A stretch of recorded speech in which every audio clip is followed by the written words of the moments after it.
Uh,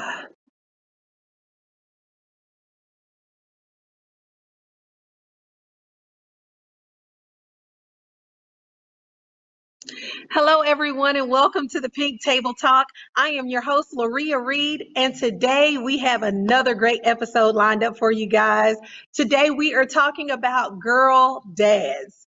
As you can see, my dad, a picture of him is with me today, even though he's not here in the flesh anymore. He's gone on to be with the Lord. But I just thought that I would bring a picture of my daddy to show a tribute to him. So if you as well, I know it's a tough time for a lot of us during Father's Day who have lost our fathers, but just memorialize him by having some fun. And I decided to bring my dad with me today. So I hope that you all are excited about our show. We've got two great guests lined up, two guys who are girl fathers that I am so excited that we have on. And I can't wait for you all to get involved with it. So, you know the routine. Go ahead on, begin liking and sharing this and letting your friends know we're on. Okay. So while you're doing that, I'm going to go ahead on and introduce our guest.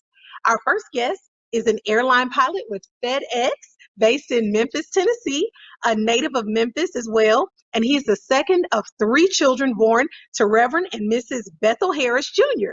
He's a faithful member of the Greater Travelers Rest House of Hope Atlanta and currently serves as the coordinator of the Ministers of Hope.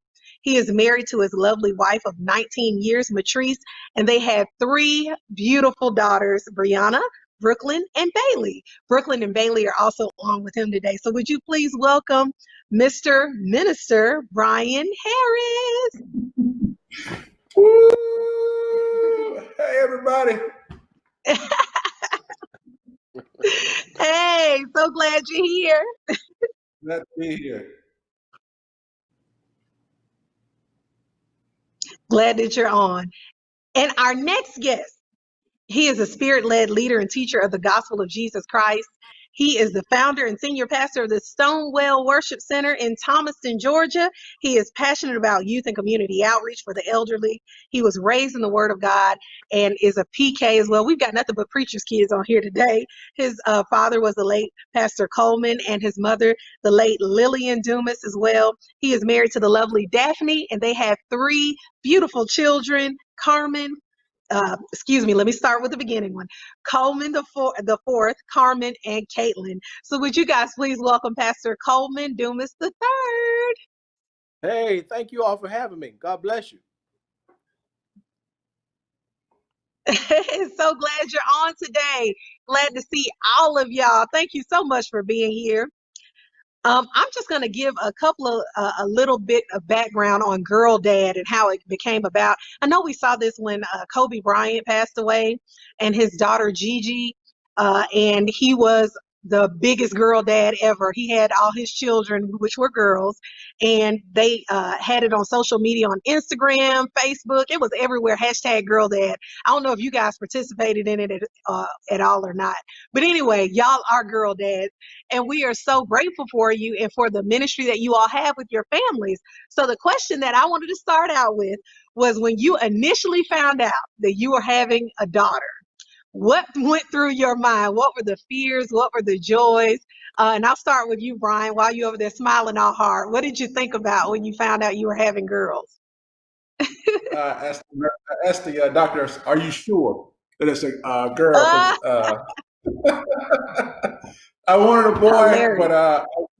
I wouldn't change any of my daughters, trade them in for anything. They have been nothing but a wonderful. I was looking forward to walking them down the aisle, giving them advice, taking them off to college, taking their stuff up to their college dorm rooms, and leaving them there so they can become great women. But I also, some of my fears are just having to deal with the world, having to deal with Mhm. uh, the whole dating, finding a mate.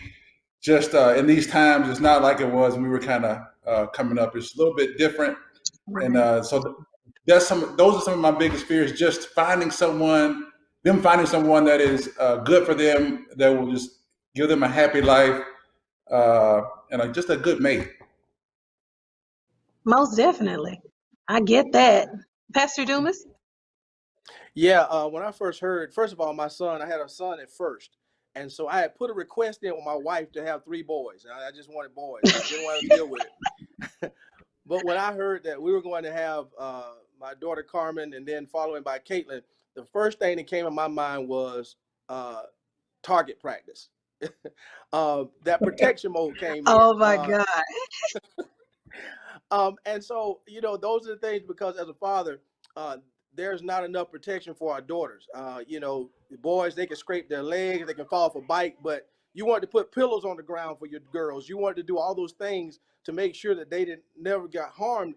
And so my protection mode came out. And so, and it's still out. It's still out. So, but that was the first thing. And I began to just do so many things that I didn't do for my son, just making sure that those girls had everything they needed. So that was my initial emotion, was just, oh Lord, help me. Yeah, I heard that target practice thing. I like that. I was I was gonna say, I know it's very important for fathers to instill faith and different things in them, because I know one of the things that was important to my dad was that I was independent and knew how to take care of myself without having to rely on a man for anything, you know. And it's not that he didn't want me to get married at some point, but he just didn't want me to have to be out there looking for somebody to validate me and give me things. And that's one of the things I'll never forget about independence. So for you guys, what do you instill in your daughters? Now, what is very important for you, for them to have, that you instill in them all the time?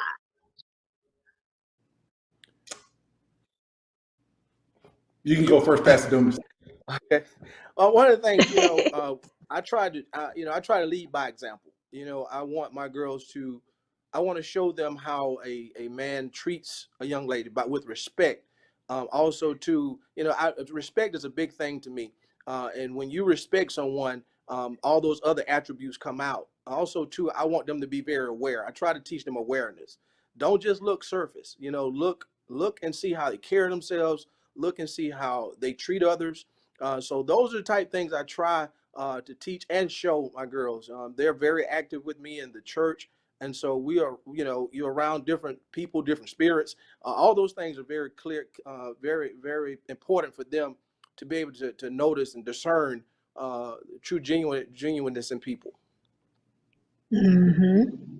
Mm-hmm. Uh,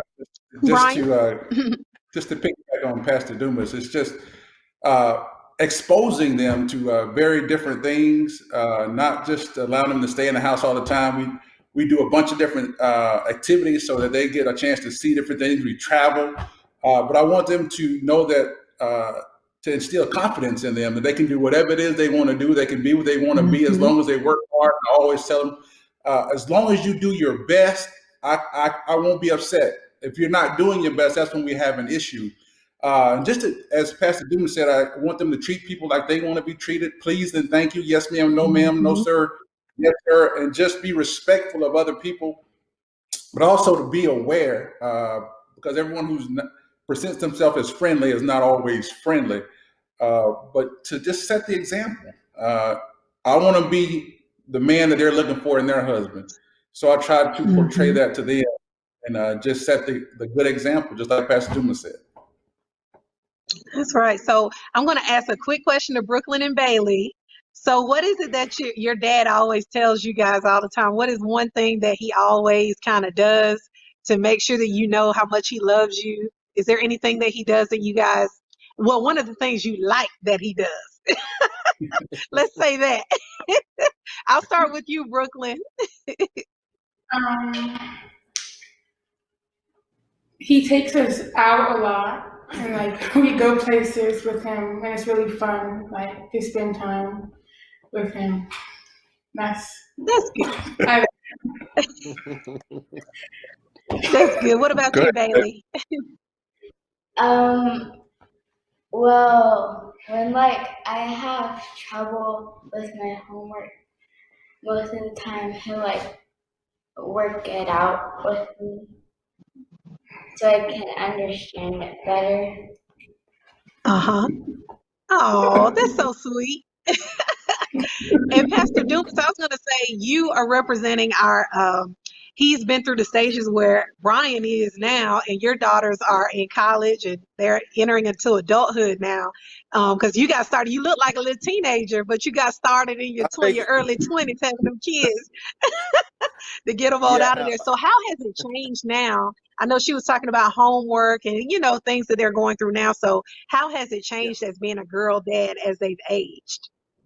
Yeah, well, one of the things were, dropping them off at school, both of them, all three of them, it was so emotional. But I got over it pretty quickly. To come home but one of the things I like about it is that, now um, you go from being the disciplinarian to Mm-hmm. advice. Growing, teaching them when they're growing up. You give them, you're trying to drive something home. But now the way the approach now is in an advice role. Counseling almost. They come. We have this kind of relationship where we can talk, and I have to sometimes put the dad, that protection mode on the background because I want them to come to me to be open to talk to me about different things. There's some things I still Mm-hmm. say, talk to your mom about, but there are some things that I love to have conversation with them with. We love to sit back and just talk about their lives. And I'm glad that we have that relationship that they feel they can come to me about it. And I would rather them come to me than to go somewhere else. And I thought about this when I was in my ministry. I didn't want to just be um, a pastor to my kids, but I wanted to be dad to them. And I wanted to Mm-hmm. spend that time with them so they can be approachable them and access to me. And it's grown very well. And we have great conversations and some advice they take and some they don't.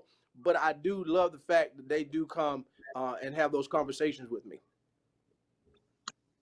That's good. That's good. And I was going to say, a lot of studies, I was looking this up, studies show that fathers, whereas our moms are there for those other nurturing things or whatnot, fathers are there for that as well. But our fathers are the ones who build up our self-esteem as daughters. So, what are some ways that you all have been able to kind of, I don't want to say secure your daughters, but to validate who we are and to make us feel that we're important? What are some ways and some things that you guys do? And I'll start with you, Brian. I always tell them they're beautiful. I tell them no matter what, they're God's creation. I love them no matter Mm-hmm. what, and I could care less what anybody else says. If you're ever worried about who is loving you, know that Daddy's gonna always love you. Daddy's gonna always provide for you. Daddy's gonna always be there for you, a shoulder to cry on, and just I try to do whatever I can just to let them know that they can make it. And that's Mm-hmm. huge for me, just to not ever give up. Like Bailey was making some pancakes yesterday, and she said, "This is my seventh time trying to make them." I said, "Well, we're gonna do 8. We're just gonna keep going." But I encourage them never to give up. Just keep going, keep trying, and that's pretty much it. I just want them to know that hey, you're beautiful inside and out. I don't care what anybody else says. That's right. That's right. Pastor Dumas? Well, one of the things I try to instill in them is to don't look for others to validate you. No. Mm-hmm. And I encourage them all the time, as Pastor alluded, I tell them how beautiful and brilliant they are. And I tell them they never don't have to prove anything to anyone, but know who they are, know what they bring to the table, and understand that they are somebody. And I always tell them this: don't forget who you are and whose you are, and that has That's right. gone a long way. That's good. I was going to say, a lot of times you guys are teaching your daughters, but what have they taught you? What have you learned about yourself in being a parent to girls? If you could think of anything. Brian, you're smiling pretty big, so I'm going to go to you. What have they taught you? Oh, they have taught me patience. They have taught me patience, patience, patience. They've taught me to be more sensitive, not to be Mm, so rough around the edges, but to understand that they're girls, and just I don't need to disappoint them. I need to be the best I possibly can at all times, and just they need love, and I just mhm. enjoy being with them. I enjoy the times that we share. I enjoy making memories with them. something they'll remember when they get older with their kids. Say, oh, you remember when Daddy took us here, when Daddy did this, when Mom and Daddy did this. Right. So it's they've taught me to just enjoy the moment, really, because they are so carefree. Nothing rattles them. So it's just this whole patience, whole sensitivity. Let them paint my fingernails sometimes, and I just do for them that most men probably wouldn't do let their daughters do to them. But it's just a joy to have them in my life. Mm-hmm. And Pastor Dumas, what have you learned from your girls? Or what did you learn from repeat your yourself daughters? one more time.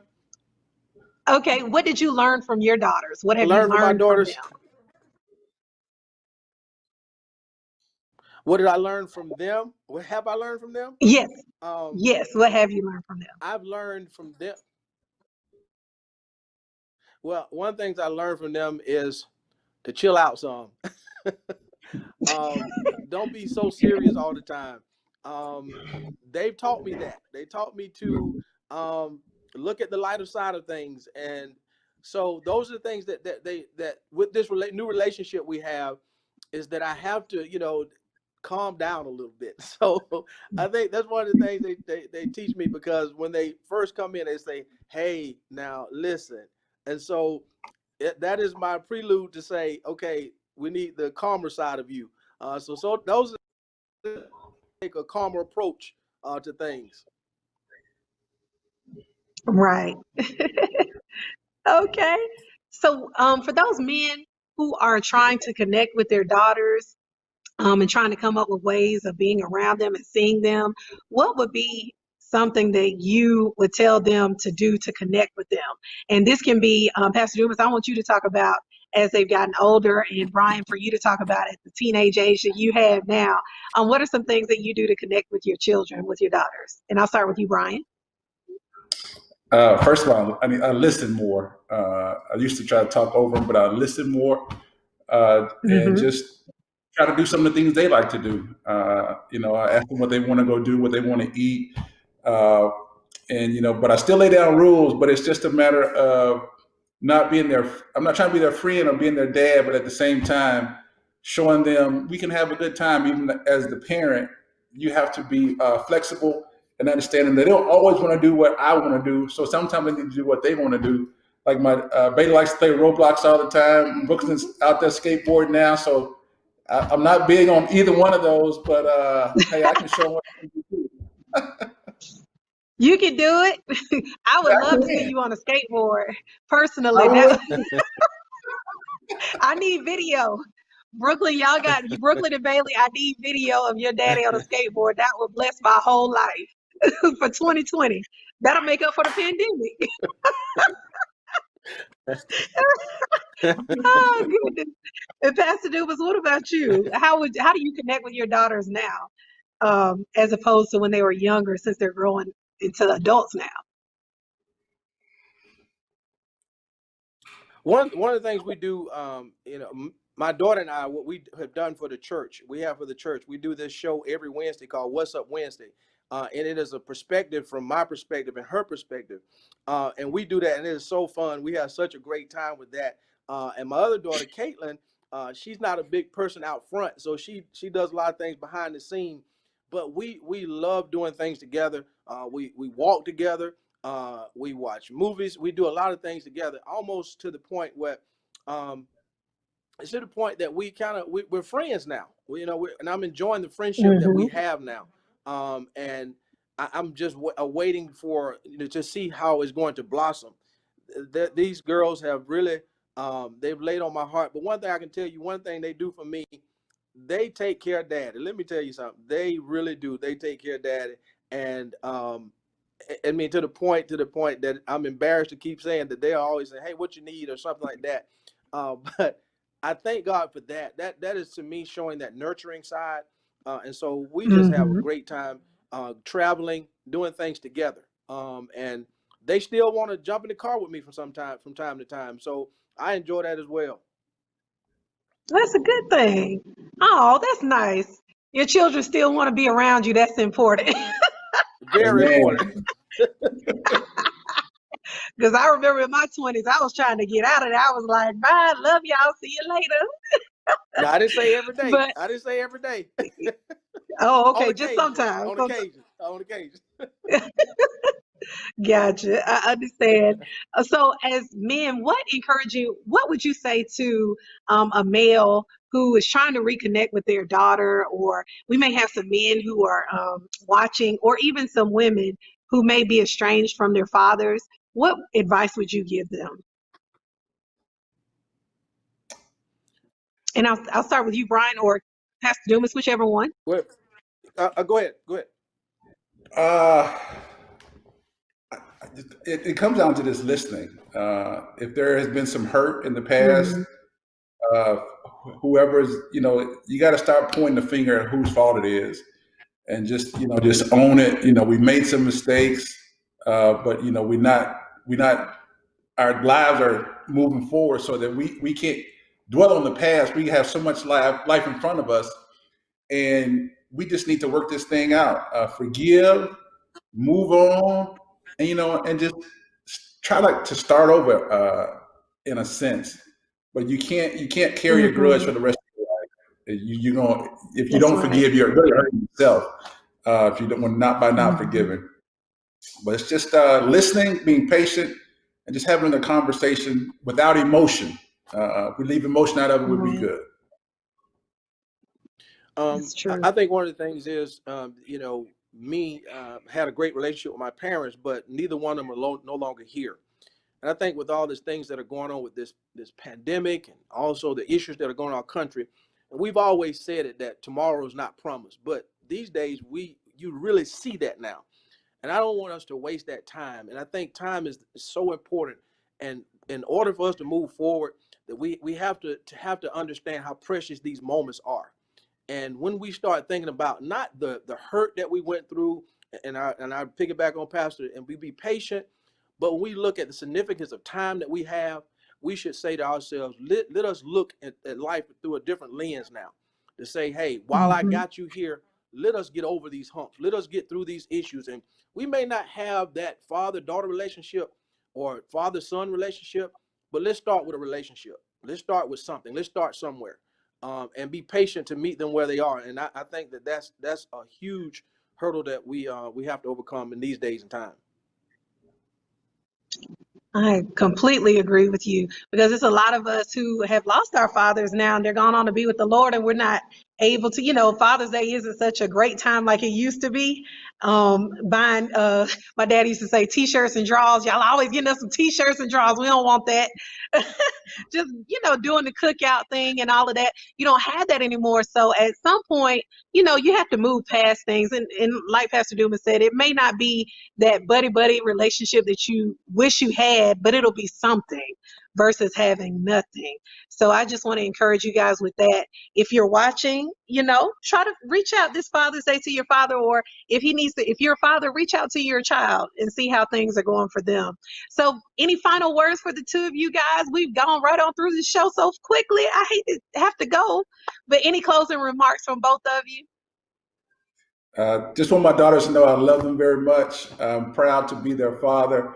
I'm blessed to be their father, and I thank God each and every day that He allowed me to be a girl dad and to have girls that absolutely love their dad and want to be around them. And to my oldest daughter, who's in Detroit, I love her too. She's 26. I really got started early, but but I love her. I love her to death, and I'm just grateful that God blessed me to be a father for girls and of girls, and to be able to set the example on how a dad and a father should be. Yes, most definitely. We're grateful that you guys are coming. And Brooklyn and Bailey, I didn't ask you a whole lot of questions. I left y'all alone, but thank you for coming on. You're welcome. Thank you for having us. All good. I'm glad you were able to come. And Pastor Dumas, any closing remarks? Closing remarks is Happy Father's Day to all the fathers out there, and to my girls, Carmen, and Kate. Well, all my children, Coleman, Carmen, and Caitlin. But to my girls, and to all the girls out there, hey, just cherish these moments, enjoy this time, and listen to you. I know, Dad, we act crazy sometime and wacky sometime, but there's a message in the madness. And so listen to that. And as Loria said, take something that we've taught you and pass it down. Continue to do it and continue to live and have those conversations and stories about your loved ones who are no longer here. Just enjoy and lift up their memory as well. So happy Father's Day to all of you all. I pray that you have a great day.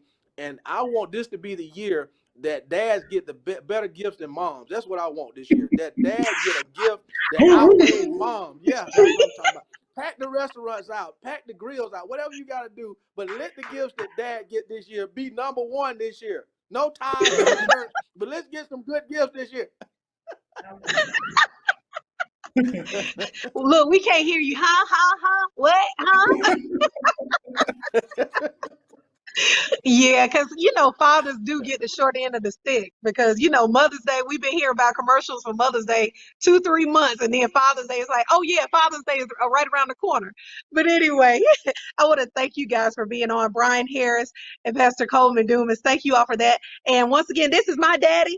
I had his picture with me today, even though he can't be with me in the physical. I keep his memory alive, talk about him all the time, and am so grateful to have had a great father. So if you're a good daddy, shout out to you. Our single dads, we really are praying for you and appreciate you.